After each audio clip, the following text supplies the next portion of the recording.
Ayan. So, sa dami ng parcel ko, hindi ko na alam kung ano to.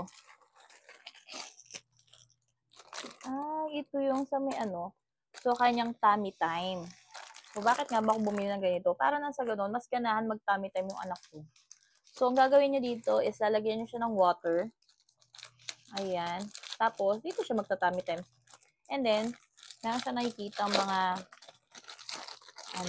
creatures. Ayan, may nakikita siyang design sa loob. Ayan. So, may sizes to guys na pwede nyo pagpilian. So, bukas gagamitin na natin ito agad. Ayan. Diba?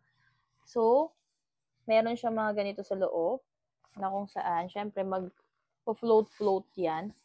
At pwede niyang galaw-galawin. Especially kapag kanyang tummy time. Ayun o, ito na siya. Ang pang tummy time ng anak mo. Pang tummy time niya. Parang ganun. Lalagyan mo siya ng water sa loob or hangin sa loob. So, this is PB water mat for our kids. So, water ilalagay nyo dito. And then dito, ayan, magandang water na din. Pero it's up to you if hangin na sa loob. Pero dito sa gitna is water. Ayan.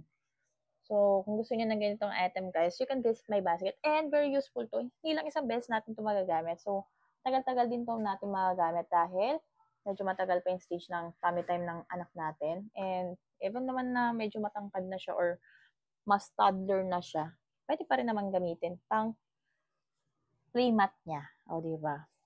So, syempre, pag hindi na gagamitin, tupi-tupi na. Tapos, pwede na ulit kinabukasan. Pwede nating palitan anytime, anywhere ang ating, water na ilalagay.